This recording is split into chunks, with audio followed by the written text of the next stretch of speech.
Pour les troisième années qui sont peut-être pas encore au courant, qui devraient être les premiers à le savoir, euh, on attendait, aujourd'hui on avait prévu une conférence de Pierre Bélanger, donc qui est paysagiste et enseignant à Harvard, qui devait intervenir aussi dans le DSA, dans l'atelier de recherche, tout ça. Et Pierre nous a appelé en fin de semaine dernière à cause d'un grave problème personnel. Il ne pouvait pas être là, il n'a pas pu venir. Donc on espère pouvoir remettre ça soit à la fin de ce semestre, soit au semestre prochain, parce que c'est pas sûr que ce problème n'y reste pas un certain temps. Mais à toute chose, malheur est bon, vous voyez, puisque Marc Armengaud, qui est philosophe, comme notre précédent invité, Olivier Rey, en tout cas de formation, mais il le reste aussi, urbaniste, puisque avec son frère Mathias Armengaud, qui est architecte, lui, il co-dirige l'atelier Wunderschön Peplum, AWP, qui est actif à la fois dans le champ de l'architecture aujourd'hui et dans celui de l'urbanisme. Et puis il est musicien, par ailleurs. Voilà, donc il a plein de cordes à son arc. Il enseigne à Malaquais. Et il a enseigné aussi de plusieurs fois dans cette école. Certains d'entre vous ont peut-être suivi ces cours foisonnants de l'an passé ici. Donc merci beaucoup Marc d'avoir au pied levé accepté de donner cette conférence. Il aurait d'ailleurs de toute façon pu faire partie de ce cycle et même de cette semaine du DSA parce qu'il se trouve que ça prend place dans le cadre d'une semaine intense du DSA. Là. Merci Marc. Merci beaucoup. Alors, est-ce que vous m'entendez? On a improvisé une sorte de micro-cravate en boutonnière, genre Légion d'honneur. Alors, ça ne va pas s'éteindre. Je ne vais pas essayer de... Alors, il y a des gens qui sont architectes de l'urgence, et donc là, moi, je rentre dans une catégorie nouvelle, conférencier de l'urgence. Mais ça va assez bien avec mon tempérament et je suis toujours honoré d'être là, même heureux. L'invitation qui m'a été faite consistait à repartir d'un propos que j'avais tenu ici il y a quelques années lors d'une réunion du CAUE 77 qui se posait la question de comment faire du projet en temps de crise. J'avais donné une réponse limpide et depuis tout est réglé. Mais après coup, on se dit que ça vaut peut-être le coup de réélaborer un petit peu. Disons qu'en tout cas, aujourd'hui, je vais repartir de cette formulation et je vais essayer de partager avec vous à la fois des manières de déployer le problème, de le refuser en partie, et puis peut-être de trouver des nouveaux leviers d'action, en particulier dans le domaine stratégique, puisqu'aujourd'hui, je ne parlerai pas de la manière dont l'architecture en tant que matérialité et comme technique d'assemblage peut relever des défis de la crise. Ça me paraît être un autre sujet en soi sur lequel je peux tout à fait parler, mais pas aujourd'hui. Voilà. Alors, il y a quelque chose qui me dérange pour commencer. Je ne sais pas si c'est mon âge. J'ai 43 ans, donc en principe, je suis au milieu du chemin. Pas sûr, mais enfin. Donc si c'est ça qui me donne cette extrême sensibilité à la question du temps, ou si c'est la notion de crise qui le fait surgir. Moi, je voudrais commencer par dire quelques mots là-dessus. Il est certain que nous ne vivons pas une période d'intense colonisation spatiale, même si la planète en fait regorge d'espaces libres et d'espaces qui pourraient légitimement être occupés sans forcément bouleverser les équilibres environnementaux. Mais en tout cas, le mot d'ordre n'est certainement pas à s'étendre. Il est même d'ailleurs de manière très clairement devenu une idéologie. On veut absolument endiguer toutes les formes de sprawl. Il faut faire la ville sur la ville et surtout pas la ville à côté de la ville. Bon, on est dans une temporalité comme ça de désir de maîtrise de toutes les formes de croissance et donc d'une certaine manière de lutte contre l'espace. La deuxième chose, c'est que de plus en plus d'architectes, de concepteurs, d'urbanistes, vont vous dire que la crise que nous traversons, environnementale, économique, sociétale, des modèles démocratiques aussi, s'applique dans le champ de l'architecture à une crise très radicale qui est celle de la capacité à faire projet. Et pour ceux d'entre vous qui ont fait des stages dans des agences, vous avez pu mesurer le grand écart qu'il y a entre les architectes praticiens et les architectes qui enseignent, voire les théoriciens. Et la différence entre les deux s'agrandit, non pas parce qu'ils ne sont pas d'accord entre eux, mais parce que peu ou rien de ce qui peut s'élaborer de manière intellectuelle ou pédagogique n'a sa place dans la mise en œuvre du projet réel. Du moins si l'on en juge par la production contemporaine. Moi, je n'hésiterai pas à dire, et vous en ferez ce que vous voulez, que 95% de ce qui se fait est absolument atroce.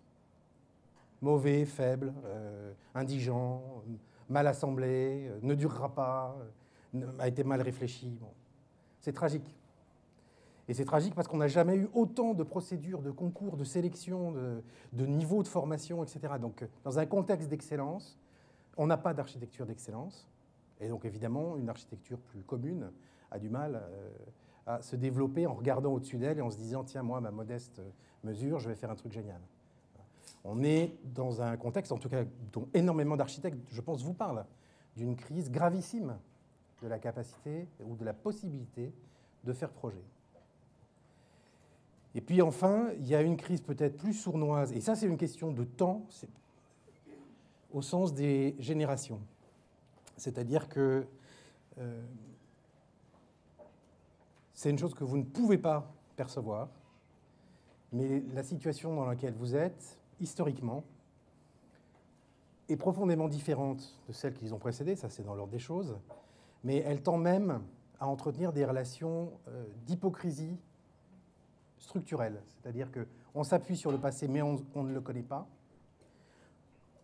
on le perpétue d'une certaine manière sans l'avoir réenvisagé, questionné, et cette sensation que nous glissons, il y a tout un discours pessimiste très fort que j'ai parfois entendu tenir par Sébastien d'ailleurs, qu'on est engagé dans des processus où les efforts de pensée contribuent même à une espèce de déliquescence de tout ce qui faisait notre force auparavant. Alors c'est quoi le moment où on est ? Cette question de la génération, elle est intéressante puisque, même si les Français font des efforts pour se reproduire, et je vous encourage à continuer sous les formes synthétiques s'il le faut, mais allez-y. D'une manière générale, si vous allez dans un pays comme la Finlande ou la Suisse, c'est un enfant par couple. Donc c'est la mort du petit cheval. Enfin, c'est des sociétés qui sont condamnées à 4 ou 5 générations. C'est rapide quand même. Et donc on commence à se poser des questions. Est-ce qu'on est dans une crise du moment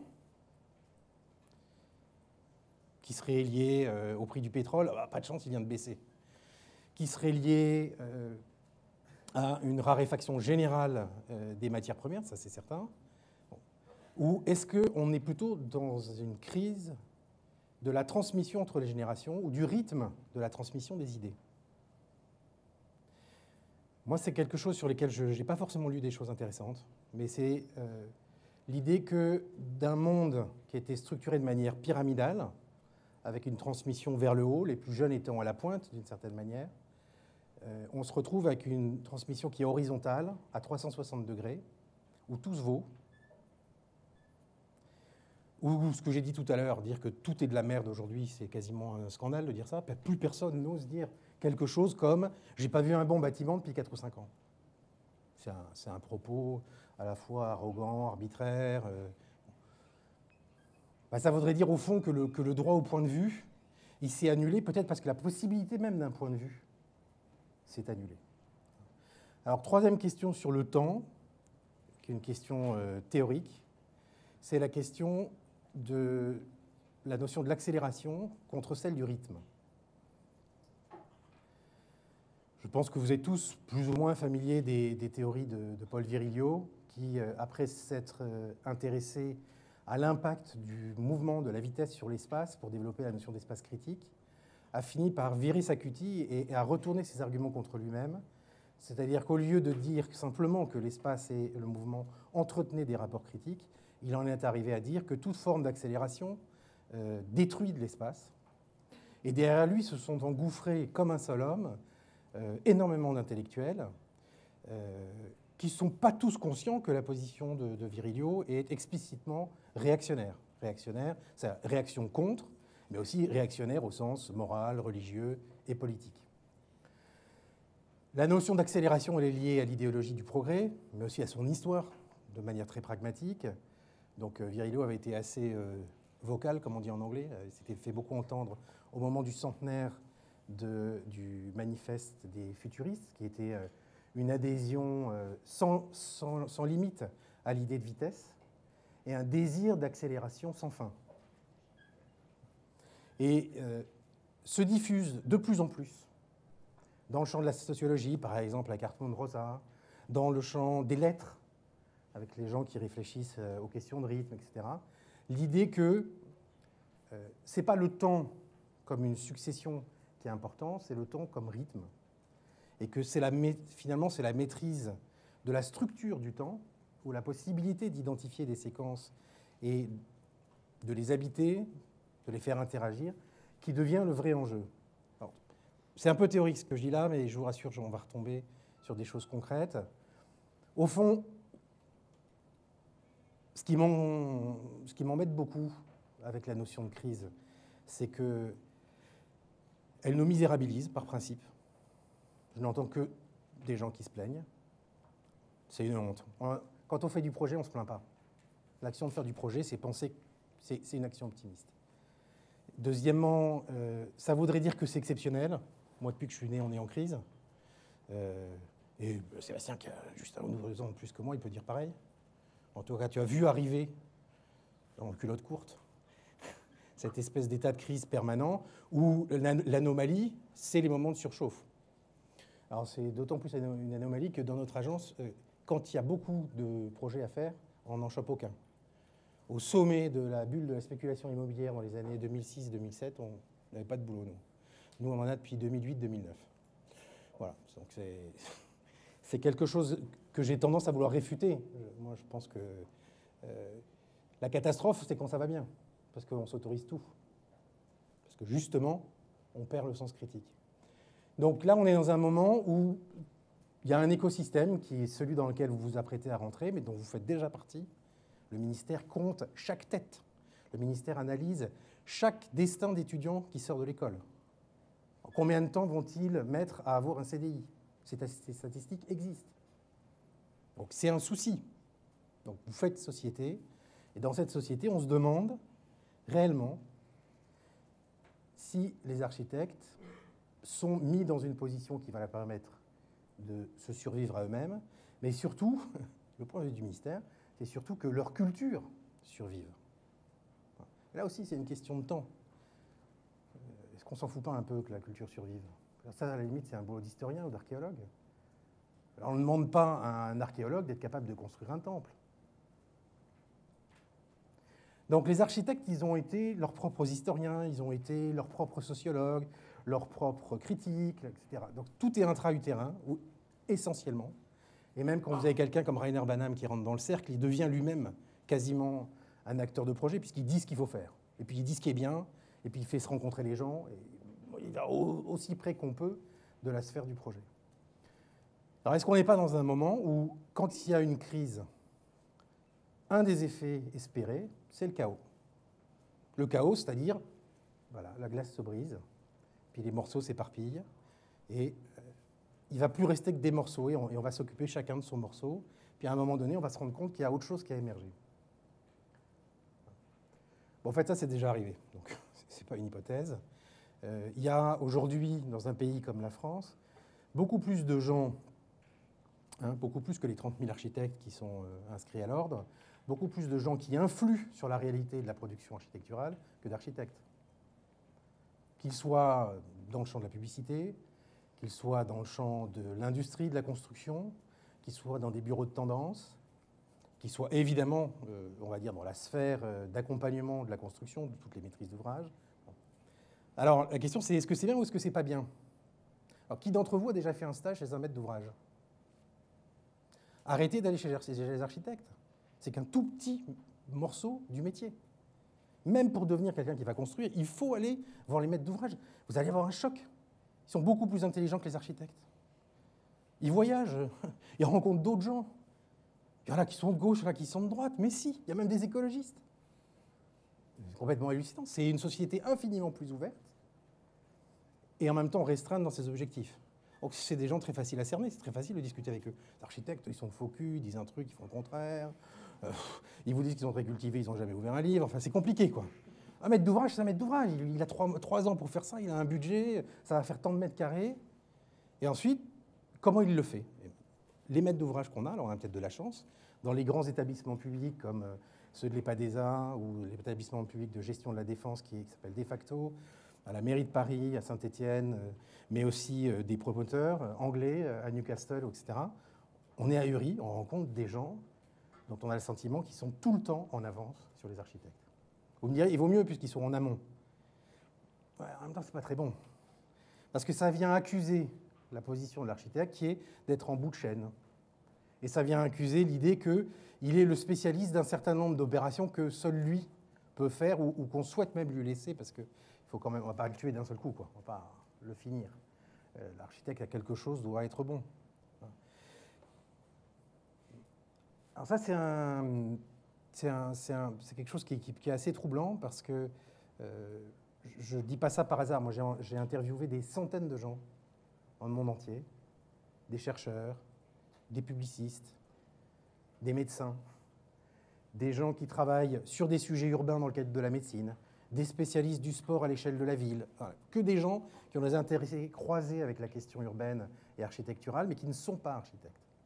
Et ce qui en ressort, c'est qu'ils sont dépositaires d'un niveau d'intelligence, peut-être parce qu'elle n'est pas embarrassée de la question constructive, ou du stress de l'économie de la profession, mais un niveau d'intelligence qu'il est anormal que les écoles, notamment, n'arrivent pas à capter. C'est le sens, notamment, des conférences que vous organisez toujours, notamment celle du DSA, où vous faites venir, dans le contexte de l'école, des gens qui sont capables de théoriser le contexte de la production autant que de le maîtriser. Parce qu'en fait, je crois que les mauvais architectes, et on peut tous être un mauvais architecte une fois ou l'autre, il ne faut pas que ça se répète trop souvent, mais c'est une incapacité à maîtriser son contexte de production, plus que tout. Alors une fois que j'ai dit ça, moi je voudrais tordre le cou à 2-3 idées sur la crise. On est en crise de quoi? Donc, en tout cas en France, pas d'espace. On est un des pays les plus boisés, on a même un problème de sur-reforestation. Et on a des réserves foncières considérables, même dans le Grand Paris, on ne sait pas quoi en faire. Rien que le CEDIF, le syndicat d'eau d'Île-de-France, a 2000 émergences dans le territoire du Grand Paris, enfin dans les 2 tiers du territoire qui sont le sien. Chacune de ces émergences lui correspondent à un minimum de 2000 m² jusqu'à 30 000. En général, il y a un robinet sur ces terrains. Enfin, avec un toit au-dessus, mais je veux dire, il y a... Ça marche pas, ça? Ah, ça c'est intéressant. Là, c'est une crise technologique. Moi, je préférais parler avec ma voix à moi, quoi. Mais on m'a dit qu'il fallait pas.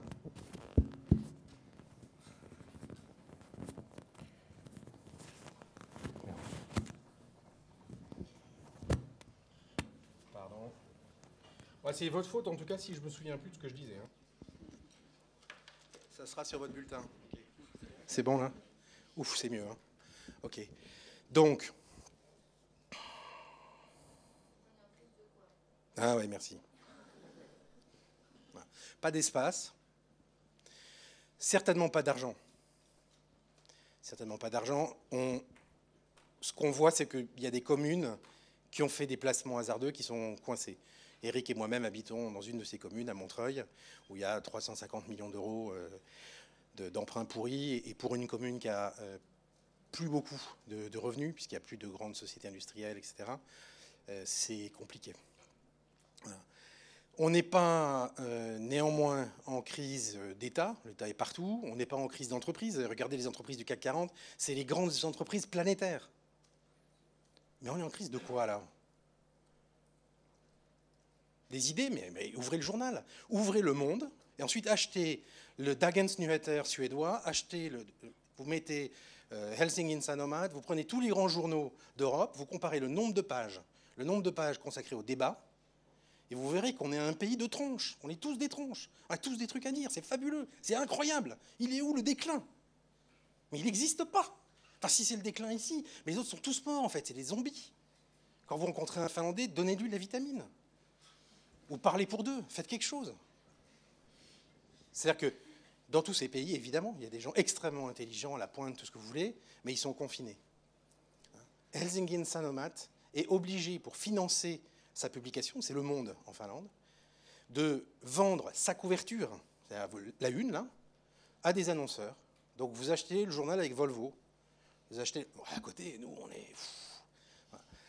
Et si vous avez eu la chance d'aller aux États-Unis dans un contexte professionnel, vous découvrirez aussi qu'on est habitué à nous les opposer, à voir le diable chez eux, et qu'ils atteignent des objectifs au moins similaires aux nôtres, voire plus élevés, par des biais complètement différents. Donc il n'y a pas qu'une manière de faire qui serait plantée, et on serait dans le bunker, on n'arriverait plus à peter pour avancer. C'est pas possible, ça n'existe pas. On est dans un état de richesse qui rend insupportable le discours sur la décadence. En tout cas, vous, qu'est-ce que vous êtes? Vous êtes des gens de projet. Donc, je suis désolé, c'est une introduction un peu longue, mais il me semble que toutes les époques de l'histoire nous racontent que des architectes sont sortis de leurs fonctions pour contribuer à leur société. Certains sont même devenus présidents des États-Unis, c'est pas si mal. À une époque héroïque, c'est entendu, mais enfin... Et inversement, il y a beaucoup d'architectes qui ont dû cesser de construire parce qu'il n'y avait plus rien à construire et qui, en fait, ont joué un rôle sociétal ou un rôle intellectuel, etc., qui s'est avéré majeur pour la génération d'après. Donc, en fait, si vous, demain, vous ne construisez pas des tours, c'est pas grave. C'est même sans importance. Les tours aussi, ça se déconstruit, ça se rase. Vous n'avez qu'à regarder. Vous prenez tous les bouquins sur les grands architectes, vous verrez, la moitié des bâtiments n'existent plus déjà. Ce qui est important, c'est d'arriver à identifier et le faire au travers de vos diplômes, de vos mémoires, des sujets qui vont vous permettre de vous engager dans la société quand vous sortez de l'école, et même, si possible, quand vous y êtes. C'est ça qui est difficile. Alors, je vais vous montrer rapidement comment font un certain nombre de gens pour agir dans les écosystèmes qui sont les leurs, avec pas un rond, sans institution, et avec une certaine efficacité, au moins démonstrative. Alors, il n'y a rien de plus absent des écoles d'architecture que la culture militante, donc c'est hyper exotique. Il y a des endroits où je ne montrerai pas cette photo, puisque c'est trivial, mais le mouvement anglo-saxon Reclaim the Streets a été l'acteur majeur de la question de l'espace public dans les années 90. Ce sont des associations, des NGOs, comme on dit en anglais, d'inspiration cyberpunk, mais en réalité, ça revient à faire des occupations spectaculaires de l'espace public, qui sont intervenus dans un moment où peut-être que les paramètres de l'espace public étaient réellement menacés, mais qui sont surtout intervenus dans un moment où des nouveaux médias et une certaine sensibilité à leur type d'attitude ont rendu leur message audible. Le même message 10 ans plus tôt ne passait pas. Donc, vous vous mettez dans une grande rue de Londres, vous arrivez avec 200 kilos de peinture bleue, vous inondez la chaussée, il n'y a plus un type qui veut passer avec son Hummer de peur d'abîmer ses pneus, et vous bloquez, comme ça, le centre-ville de Londres pendant une journée entière. Et ce faisant, vous arrivez avec un pique-nique, avec des bancs, des chaises, parce que cyberpunk, mais enfin, cyberpunk gentil. Pas tellement punk à chien, plutôt punk à bière, ça oui, mais voilà. Faire contre. Je sais pas, qui ici a eu le sentiment déjà d'avoir fait contre? On peut faire jouer. Moi, mon voisin d'en face, c'est lui, le hasard. Depuis plus de 15 ans, il crée des atlas avec des symboles cryptés positionnés à des endroits qui les rendent très difficiles à atteindre pour les personnels de maintenance de la voirie. Et il crée ainsi un espace de connivence dont lui pense qu'il n'a absolument aucun sens artistique au sens plastique. Mais le pire, c'est que récemment, il a vendu une de ses œuvres pour le prix le plus élevé. Il n'y a aucun artiste français plus cher que lui. Alors que lui pense que plastiquement, ce qu'il fait, c'est de la crotte. Ce qu'il pense qu'il fait, c'est créer cette connivence à l'échelle de la ville. C'est-à-dire, moi, plus fort que la ville. Moi et toi. Tu m'as reconnu, je t'ai reconnu, on est plus fort. Une autre géographie, une autre structure, et une notion de réseau qui n'est pas un réseau technique, qui n'est pas un réseau qui transporte, mais qui est un réseau qui joue sur l'idée de l'interaction. Voilà, on pourrait s'arrêter juste et dire qui en a vu un où. Un de ceux que je préfère, c'est ceux sur les mâts du périph' à la porte de Vitry. Il a été arraché, mais l'empreinte reste comme un crapaud. Très beau. Bon, etc. On peut faire des dispositifs. C'est le travail de Nat Chard, un architecte anglais qui est revenu enseigner à la Bartlett et qui construit des robots qui testent la capacité de définir des nouveaux espaces où le projet serait encore possible. Donc ces robots, en fait, projettent, par exemple, de la peinture dans un espace donné, avec un appareil photo qui accompagne cette projection. Cette projection décrit une série de plans qui sont documentés. Ces plans vont construire, une fois qu'ils sont recollés, une spatialité à l'intérieur duquel une nouvelle forme de projet émerge.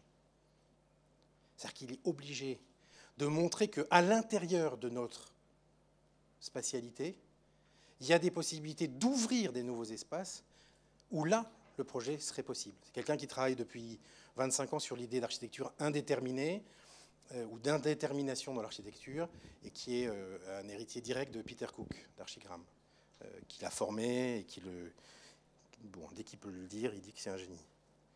Ça fait 3 fois que j'écris des articles sur lui, j'ai un mal fou à expliquer ce qu'il fait. C'est extraordinairement élaboré pour finalement dire une chose simple, qui est pour lui, la possibilité de faire une architecture dans la ville d'aujourd'hui est nulle. Donc, en fait, c'est très anglais, hein, c'est le terrier d'Alice.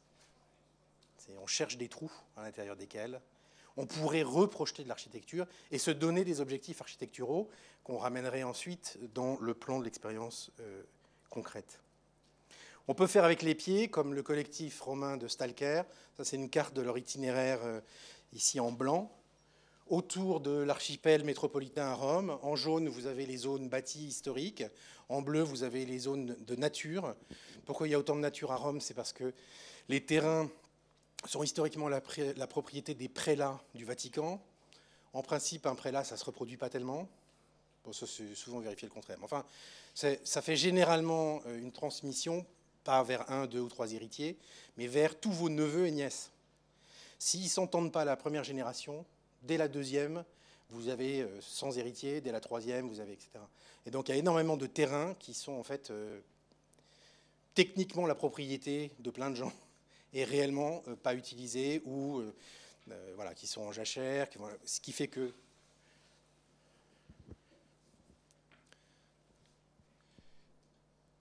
je suis super mauvais pour faire ça. Là, on fait de la ricotta à Rome. Ouais. Imaginez qu'on fasse du roquefort devant l'hôtel de ville, quoi. Donc, le travail de Stalker, ça consiste à s'insinuer dans un contre-système de la ville, et pour essayer, simplement par cet effet d'inversion, de reprendre du champ et de reprendre une perspective, finalement de renouer avec la ville, mais avec d'autres impératifs, avec d'autres raisons de faire. Donc, leur choix, qui fait toujours l'objet de débats à l'intérieur de leur groupe, c'est donc de ne pas construire. Il faut dire qu'à Rome, c'est un peu difficile de revendiquer l'acte de la construction, puisque si vous décroutez 1 centimètre d'asphalte, dessous, vous avez des thermes. Enfin, voilà, donc ça compromet gravement, en tout cas, la vitesse d'exécution. Alors, parmi les gens avec qui ils ont travaillé, il y a ce monsieur qui fait souvent paître ses moutons en pleine ville. Et ils ont collaboré. Alors, c'est des projets ensuite qu'ils ont emmenés à Turin. Voilà, l'idée qu'on ait des transhumances urbaines. Évidemment, c'est une façon d'entretenir des terrains. On peut faire des visites. Pour ma part, si je suis ici, c'est parce que vous m'avez invité, mais en fait, tu m'as surtout invité en 2000 à écrire un article dans le numéro rose. Et le principe, tout le monde a lu les 10, on est d'accord? et aucun après. D'accord. Bon. Dont le principe consiste à dire qu'à un moment donné, le recours à l'histoire ou le recours à la théorie ou le recours au débat contemporain ne suffisent plus pour prendre position dans le champ du construit. Il y a aussi des influences qui sont... Moi, je le traduis, je fais comme s'il n'était pas là. Il y a aussi des choses qui se passent dans le champ de l'histoire de l'art et de la production artistique. Il y a des choses qui se passent dans le champ du cinéma. Il y a des choses qui se passent dans tout un tas d'autres champs connexes, la littérature, et qui peuvent servir à redéfinir une posture qui n'est pas définie par la livraison d'un édifice, par l'économie de cet édifice, mais par sa découverte, par sa présence. Et par extension, ce n'est pas forcément un édifice, c'est une situation construite. Et ce qui est très fort dans ce terme-là, c'est que ça déclare que l'affaire de l'architecte n'est pas forcément l'édification là, maintenant, tout de suite. Et par la même occasion, ça veut dire aussi que cet exercice-là, il invite le non-architecte. Donc moi, ça fait comme un effet d'aspiration vers l'intérieur, et je connais beaucoup d'autres gens qui, étant même simplement lecteurs de la revue, ont fait ce chemin de la périphérie des questions architecturales vers l'intérieur. Enfin, cette revue, elle a eu une influence dans la deuxième moitié des années 90 et la première des années 2000, qui est supérieure à aucune revue aujourd'hui. Il n'y a pas de revue qui soit lue, qui soit attendue de cette manière. Pourtant, elle avait un nombre de lecteurs réduit, mais elle avait une influence considérable. Cette question d'avoir de l'influence, est-ce que ce n'est pas plus important d'avoir de l'influence que de faire sa crotte, là, au bout de la parcelle, sur le garage de grand-mère ? Alors faire, ça peut être révélé. Ça, c'est le travail qui occupe beaucoup d'architectes qui ne se consacrent pas à construire, ou beaucoup d'artistes qui se consacrent à des questions d'espace urbain et architectural. C'est-à-dire nous faire percevoir notre environnement différemment et pour y inclure tout un tas de valeurs et de questions qui n'y sont pas présentes. Donc à gauche, le travail des Prinsgau Podgorszek, et à droite de Jean-Luc Brisson, tous les deux invités dans la Biennale d'art, d'architecture et de paysage que j'avais dirigée à Dieppe en 2005 et 2007. On peut faire des enquêtes. Ça, c'est une enquête qu'on avait menée pour le pavillon de l'Arsenal dans l'exposition de Jean-Pierre Prand-Ladécourt qui s'appelait l'Archipel métropolitain, et où on s'était promené autour de deux grandes emprises gigantesques, des emprises ferroviaires et RATP d'un côté, et de l'autre des cimetières, le cimetière de Montrouge et celui de Bagneux, qui forment une tâche mais absolument colossale à l'arrière de ces communes de première banlieue, de première couronne, dont on comprend bien qu'elles font partie de Paris.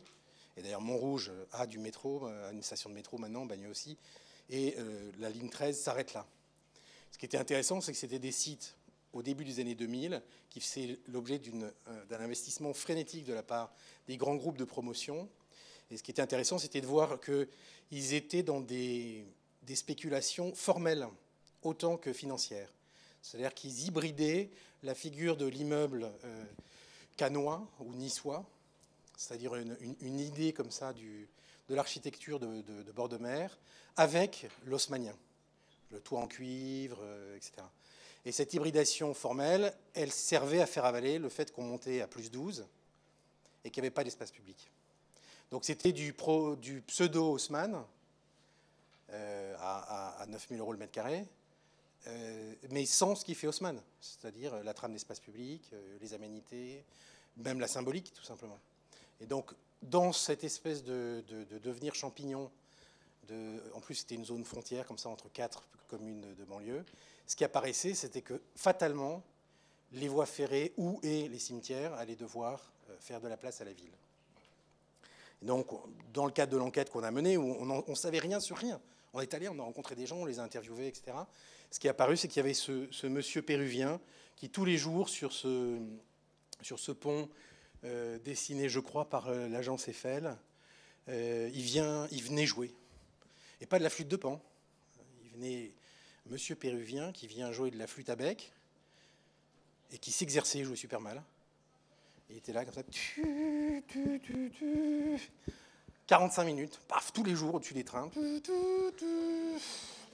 À gauche, les entrepôts, à droite, un truc pour incinérer, derrière, un tailleur de tombes. Enfin, de venir là en vélo, déjà, c'était un exploit. c'était un quart d'heure de n'importe où pour arriver là. Et quand il a commencé à voir qu'on s'intéressait à lui, il a refusé de nous parler, et puis il s'est barré. Et on s'est senti très très mal. Comme étant finalement nous-mêmes une partie de cette spéculation qui arrachait les mauvaises herbes. Faire voir, c'est créer des atlas. C'est souvent ce qu'on vous demande de faire dans les studios qui ont une dimension territoriale. C'est un travail que j'ai fait avec des étudiants albanais à la capitale de l'Albanie.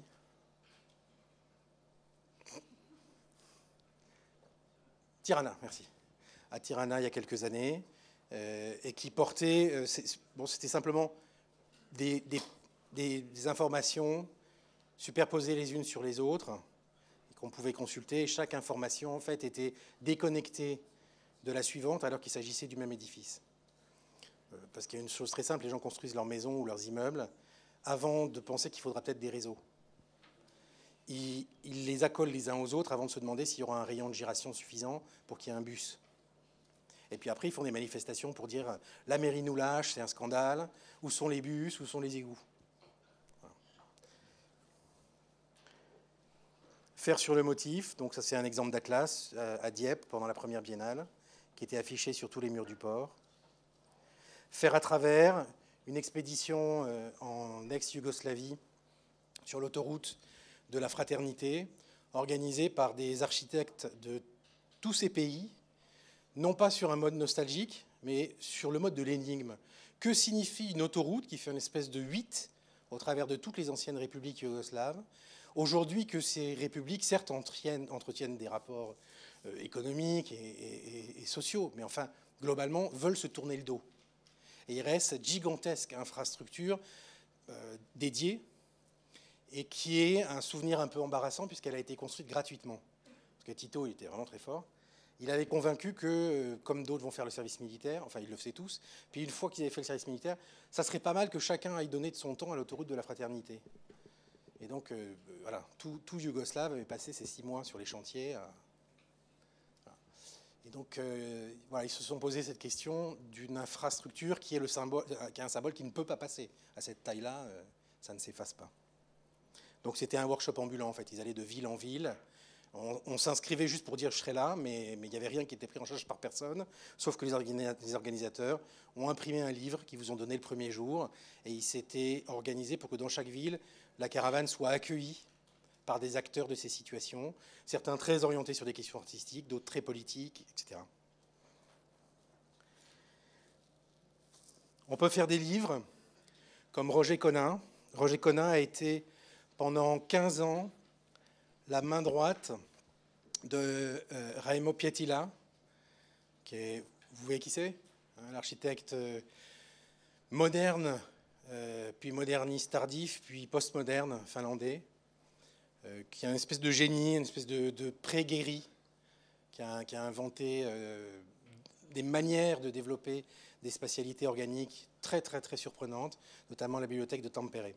Donc Roger Conin, qui était un jeune architecte anglais qui débarque comme ça d'un bateau en Finlande dans les années 70, quand on est à la main droite d'un maître, on lui succède, ou en tout cas on continue. Et puis le jour où le maître est mort, alors que l'agence restait, la femme de Pietila restait, sa fille restait, il est parti. Il est parti diriger une école de film au Pakistan. Puis il a écrit un livre sur la danse contemporaine. Bon, il a fait pas mal de trucs pour purger son rapport à l'architecture. Puis il s'est mis à écrire des livres qui parlent de la dimension fictive de l'architecture ou qui sont des fictions à propos de l'architecture. Comme celui qui s'appelle Hotel Architecture, qui est absolument incroyable, qui se passe dans un hôtel où se retrouvent tous ces architectes postmodernes qui réellement se retrouvaient régulièrement à New York dans les années 80, Eisenman, Colas, etc. Et puis, dans un espèce de rituel sadique, ils mettent en place un jeu où celui qui perd doit sortir. Et puis, en fait, l'hôtel est piégé et personne ne sort. Donc, une espèce de variation sur le thème du film de Kubrick, Shining, mais pour architecte. Quand j'ai lu ce livre-là pour la première fois, je l'ai lu comme une fiction. Je trouvais ça extraordinaire, mais je n'ai pas compris ce que ça disait sur l'architecture. Et en fait, c'était sa façon de dire, mais tous ces types sont devenus des cons. Ils étaient géniaux, et à force de se regarder, à force de faire club, à force de se taper dans le dos en disant « t'as vu comme on est géniaux », ils étaient partis en flammes. Voilà. Le livre qu'on voit, The Piglet Years, ça raconte le moment où la figure d'Aalto en Finlande est devenue insupportable pour tous les gens qui voulaient renouveler le discours architectural. C'était une figure tellement lourde à porter qu'on se demandait comment lutter contre.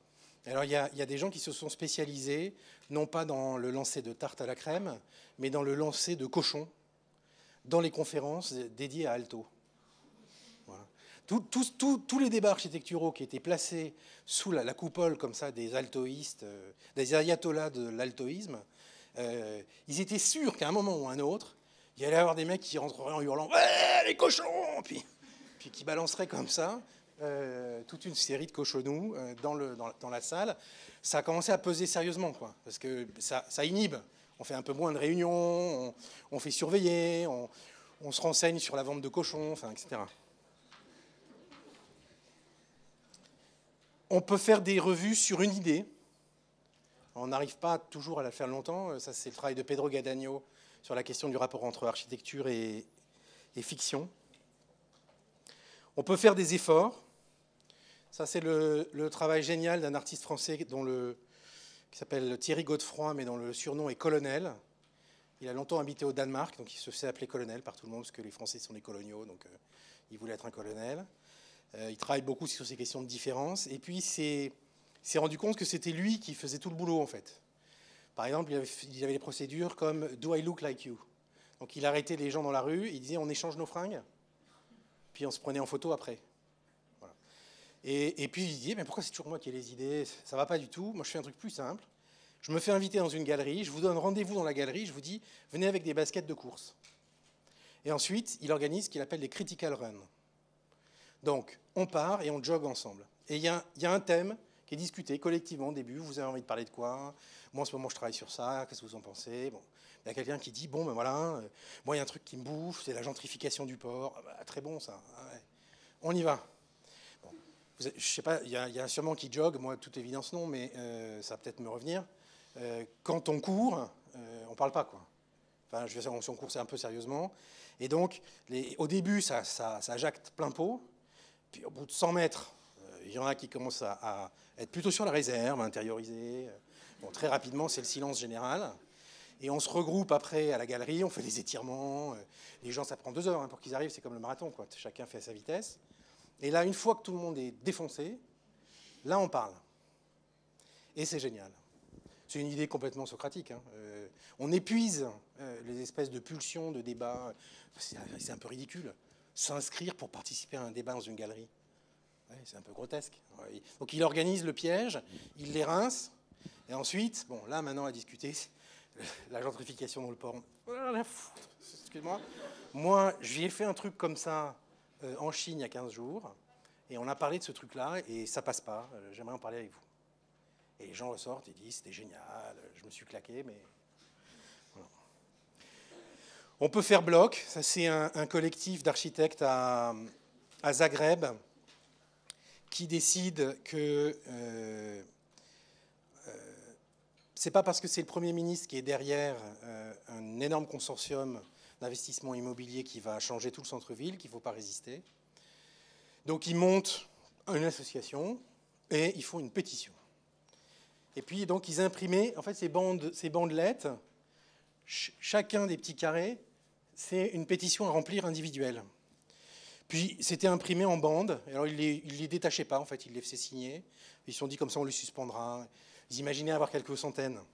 Ils ont eu des dizaines de milliers. Ils ont eu même un problème de fric pour arriver à les imprimer. Donc ils ont dû à un moment trouver quelqu'un qui voulait bien sponsoriser la lutte contre le Premier ministre. Ils ont assez rapidement découvert que c'était un opposant, évidemment, mais quelquefois, il faut savoir se faire aider. Et sur un jour donné où ils avaient déposé un préavis de manifestation, ils ont saturé l'intégralité du centre-ville, c'est-à-dire de la zone qui allait être totalement bouleversée par les projets immobiliers concernés. Et toute la population est descendue marcher à l'intérieur de ces espèces de murs de papier. Et l'image était tellement forte qu'évidemment, le projet immobilier ne s'est jamais fait. Voilà. On peut faire des coups comme Ram Labor, qui fait des coups d'une journée ou des coups de 6 mois, mais qui arrive, qui prend une situation donnée, qui lui crée un contexte dans lequel on peut débattre, dans lequel on peut se retrouver, Donc c'est toujours un endroit où ça fait défaut.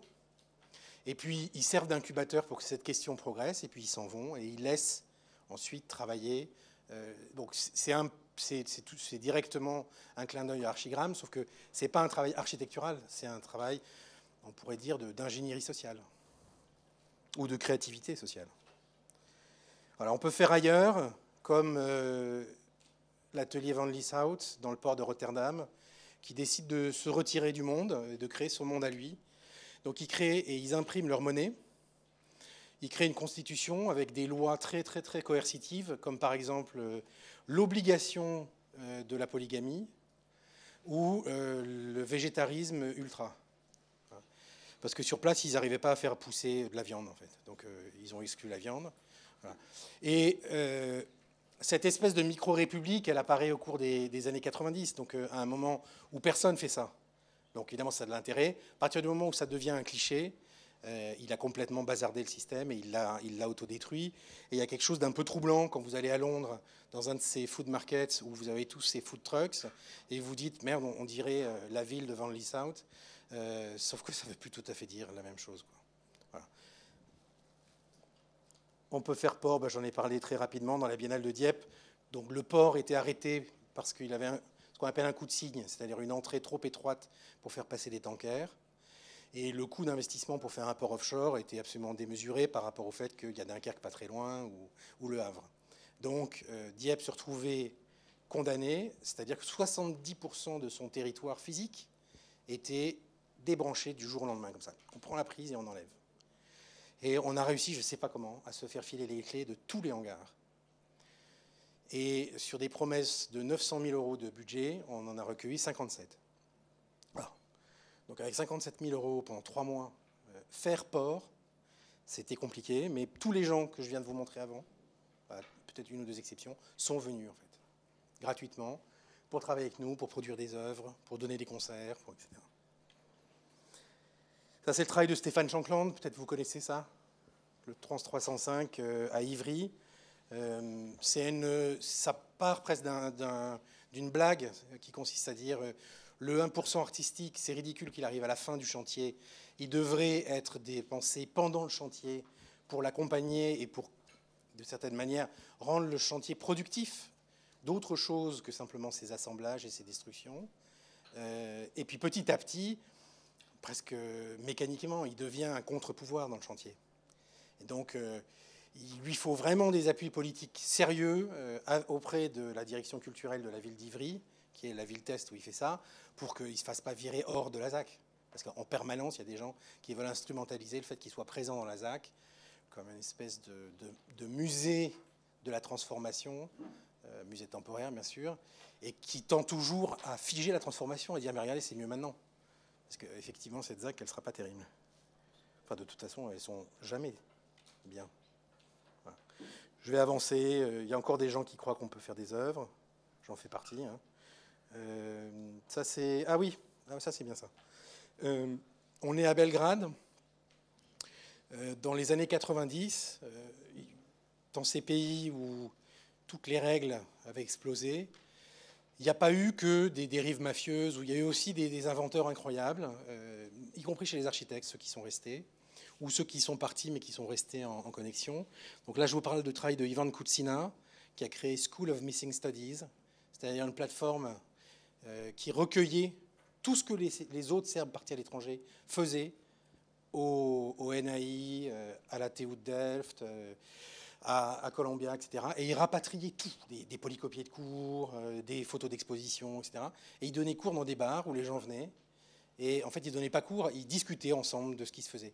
Et en fait, c'est le fait que les médias se soient mis à parler de son initiative d'une manière tellement intensive, notamment parce qu'ils s'étaient mis à faire un travail d'identification du nouveau Belgrade qui était en train d'émerger, que la faculté a été réouverte, parce qu'elle a quand même été fermée 5 ans dans les années 90, la faculté d'architecture, et il y a été recruté professeur, alors qu'il était tout ce que les autres profs détestaient. Et puis il a eu une commande, qui est cette maison, pour un acupuncteur. Un monsieur serbe qui est allé en Chine se former, et qui est revenu complètement fou de Feng Shui. Et puis, donc, ils ont fait venir un maître de Feng Shui pour faire le piquetage. Et puis, c'est du terrain qu'ils ont acheté dans un ancien asile psychiatrique, par ailleurs, dans la montagne. Et puis, bon, Ivan fait un dessin. Le type dit, c'est ça. Donc, il fait venir une vraie entreprise de BTP pour faire des fondations. Puis, le client arrive et il dit, en fait, j'ai parlé avec le mec de Feng Shui, ça va pas du tout. Il faut tout détruire. Et puis, il lui fait le coup 2-3 fois. Et donc, Ivan finit par comprendre que, non, on ne va pas travailler comme ça.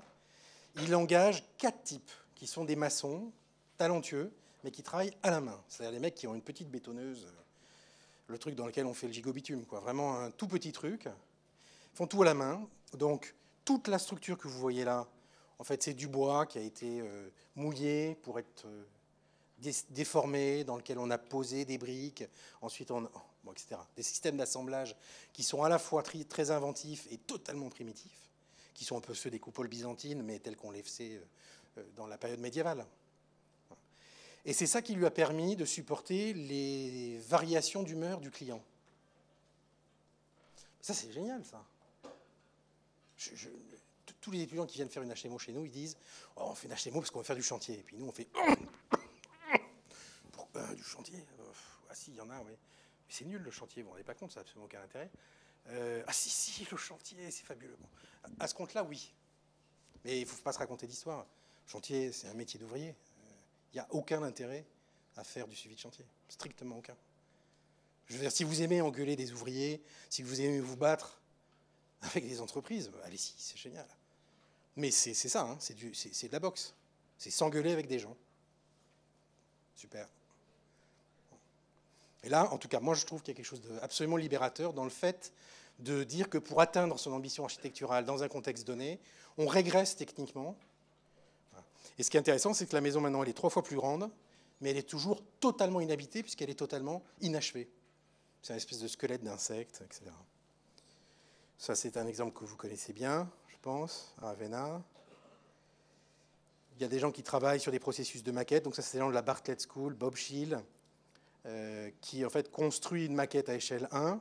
Il travaille avec, et ensuite, il réalise l'objet final, ce qui suppose d'avoir beaucoup d'espace pour réaliser ces tests, mais par contre, qui permet réellement à la main, avec les ouvriers, de travailler le pliage du métal, de faire de la maquette. C'est-à-dire d'avoir la même liberté formelle qu'on a avec une maquette, mais avec des matériaux industriels.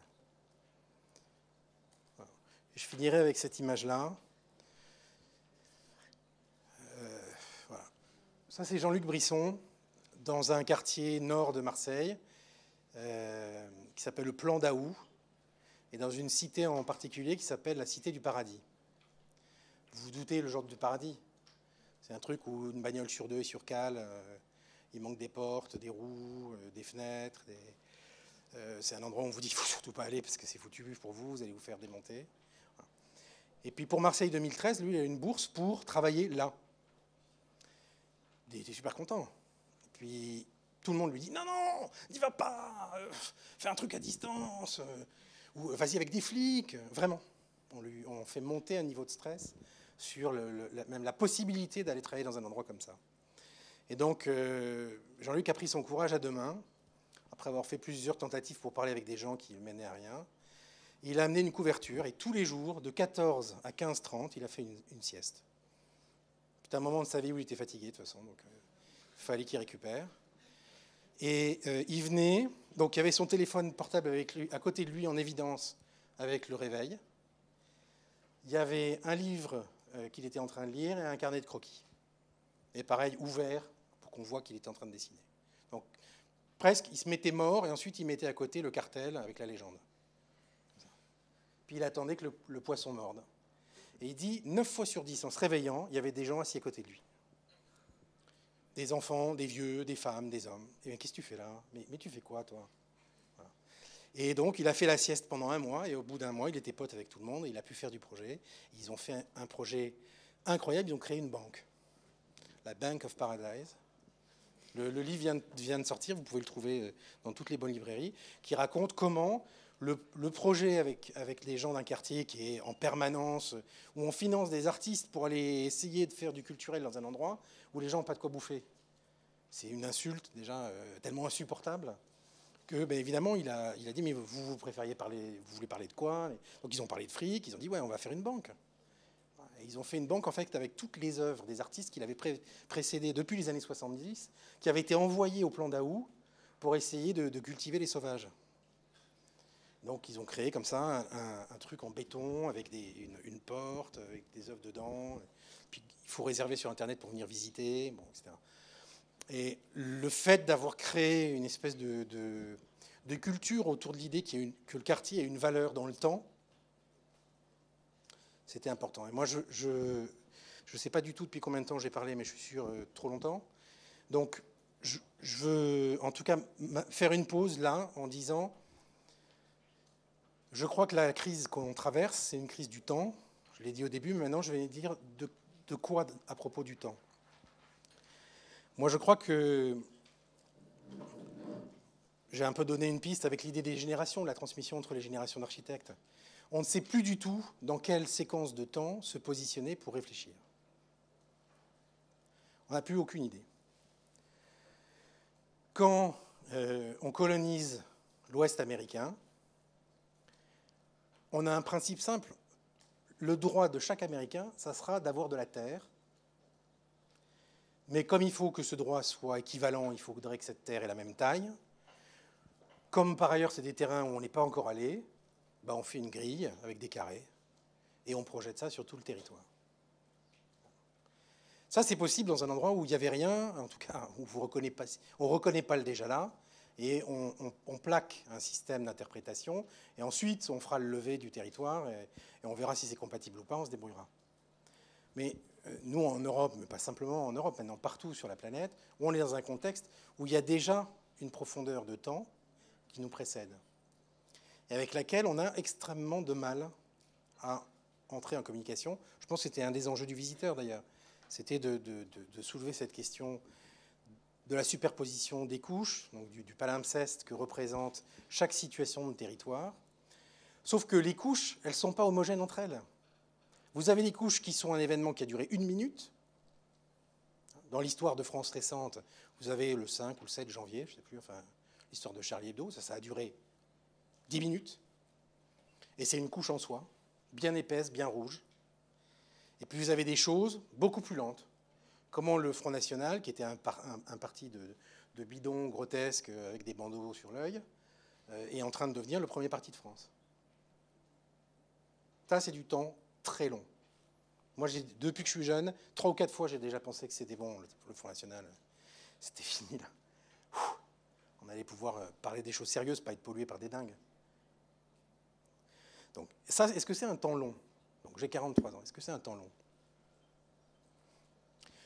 Je vous ai montré beaucoup d'exemples qui sont nourris de ce qu'on a appelé la culture cyberpunk, c'est-à-dire d'un phénomène culturel, social et politique des années 90 qui a consisté à revendiquer des valeurs de la culture punk, c'est-à-dire le do-it-yourself, l'autonomie, la contestation de toutes les autorités, mais qui en même temps le faisait dans des procédures et avec des valeurs qui étaient en fait celles plutôt des hippies. En tout cas, des gens qui avaient vécu en communauté. Donc le fait de créer des groupes autonomes, le fait de valoriser certaines façons de manger, certaines façons de se déplacer, donc avec un fond écologique très fort. Ce moment-là, quelqu'un comme Sébastien, il peut vous raconter que, au bas mot, c'est une histoire qui commence avec Rousseau, ou autour de Rousseau. Rousseau, à sa façon, c'est un cyberpunk. C'est un électron libre, il ne veut pas être dans les gars d'encyclopédie, il ne veut pas être le musicien de la reine, paraît-il parce qu'il est incontinent, mais enfin, plus sérieusement parce qu'il ne veut pas aller à la cour, il ne veut pas vivre comme ça. Et il commence à construire une pensée qui oppose des éléments qui n'étaient pas opposables jusque-là. La nature et l'artifice, qui n'étaient pas opposables, ne serait-ce qu'en masse. La main de l'homme était une série de détails lisibles, mais enfin qui n'empêchaient pas le spectacle de la nature. À partir du XVIIIe siècle, partout on voit des effets de renversement.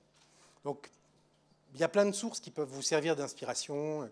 Il y a des bouquins passionnants sur l'histoire des communautés aux États-Unis qui vous racontent comment, depuis les premiers pionniers, en fait, en permanence, il s'agit d'engager dans le rapport physique au sol une métaphysique, une critique de la réalité et un désir de faire projet. Donc dans cette culture cyberpunk, dont je ne suis pas un membre éminent ou classique, enfin je ne sais pas même hacker mon nom, je ne sais pas faire de code, je prends une douche quand même de temps en temps, je ne bois pas que de la bière, enfin vous voyez, je ne suis décidément pas un vrai cyberpunk, mais voilà, j'ai eu 20 ans et 25 et même 30 dans ces années-là, et moi j'ai été tout de suite, immédiatement, très conscient qu'on recommençait les années 70. C'était, mais c'était criant. Je ne sais pas pourquoi personne ne le disait. Moi, les années 70, j'avais eu 10 ans, donc je me souvenais. C'était là. Et je me demande, vous, si vous lisez dans votre époque, comme ça, des fragments qui viennent d'autres et qui vous aident à comprendre ce dans quoi vous êtes pris, ce dans quoi vous êtes embarqué. On vous parle tout le temps, on vous bassine avec les nouveaux médias, au point que ça devient super important d'avoir un Nokia qui a des touches grosses comme l'ongle et qui ne sait rien faire. Bon. Moi, je trouve ça presque un peu triste. Vous vivez dans un monde où il y a un potentiel d'invention incroyable grâce à des nouveaux médias. Et ce que je constate, en tout cas à Malaquais, c'est qu'il y a un rejet assez fort de tous les nouveaux médias par les étudiants. Ils sont par exemple de plus en plus nuls avec les logiciels. Parce que fondamentalement, cette façon de travailler, ils l'associent avec ce qu'ils n'aiment pas dans la société. Résultat, ils commencent à être très bons en dessin à la main, magnifique. Et c'est une boucle très courte. Le dernier mec qui a fait un diplôme à la main à l'école de Versailles, c'est quelqu'un qui a créé AWP avec moi. Bon, son ordinateur avait craché, mais n'empêche, il aurait pu s'en racheter un, il aurait pu en emprunter un. Non, il a décidé que finalement, il lui restait 3 semaines, qu'il allait tout faire. C'était des affichages qui partaient là et qui finissaient là. Hein. C'était des diplômes faits en 2 ans, donc on travaillait autrement, mais le vrai affichage Beaux-Arts, quoi. Tout fait à la main. Donc ça, c'est des boucles ridiculement courtes, c'était il y a 15 ans. Voilà. Donc cette question du temps, elle pose la question de l'engagement. C'est-à-dire que comment est-ce que vous pouvez vous engager dans une direction avec cette espèce de scepticisme ou de cynisme vis-à-vis des boucles de la mode. Vous savez très bien qu'en musique, par exemple, le prochain truc qui revient, c'est les années 90. De toute façon, là, on a sucé les années 80 jusqu'à l'os. Donc, voilà. D'ailleurs, ça fait 2-3 ans que les rave parties ont recommencé. Et ce n'est pas les mêmes organisateurs, les autres sont morts. Donc, bon, trop d'acide. Mais pour moi, c'est hilarant. J'ai vu les vieux organisateurs de rave party jeter l'éponge vers 2006, et je rencontre des jeunes mecs en 2010 qui me disent « Tu sais, je fais un truc, c'est incroyable, je trouve des endroits industriels et je monte le son. Je le dis à personne, sauf 1 heure avant, j'envoie des SMS. » Ah ouais, trop fort. Et ton grand frère, il fait quoi? Bon. Donc c'est des boucles super courtes. Et en architecture, voilà, on a vu revenir tout un tas d'écritures du tournant des années 70-80, à la fois théoriques d'ailleurs et graphiques qui venaient d'Italie. Bon. Comment vous pouvez faire pour échapper à ça? C'est-à-dire pour écrire votre temps. Parce que tous les gens auxquels on s'intéresse, c'est des gens qui, par exemple Gordon Matta Clark ou Smithson, c'est des gens, comment ont-ils fait? Un jour, ils étaient des ultra classiques. 3 mois plus tard, dans les travaux d'étudiants, ils avaient tout envoyé balader et ils ouvraient un monde qui est encore une fenêtre ouverte pour nous. L'air nous arrive à plein flot de là. Alors, on peut penser qu'on le fait à titre individuel, mais moi j'ai l'impression que vous n'y croyez plus tellement. Pour tout un tas de raisons, peut-être parce que vos profs vous ont dit que les auteurs c'est fini. Alors vous pouvez peut-être le faire à plusieurs. Et donc moi je ne ferai pas aujourd'hui l'apologie du collectif parce que AWP est issu d'un collectif. Je dirais plutôt que ça, c'est une forme d'économie de la crise, au sens où ce sont des formes légères. C'est des formes où on considère que la ressource, c'est soi, mais pas soi seul. Et c'est peut-être même pas des formes, c'est des organisations polymorphes. Et que par nature, on ne rentre pas dans les cases. C'est un peu triste parce qu'on ne chope pas les gros contrats, mais de toute façon, on les a jamais au début. Et par contre, ça oblige à faire tout un tas de contorsions qui me paraissent, moi, aujourd'hui, être la seule manière d'inventer. Je ne vois pas comment on peut faire autrement.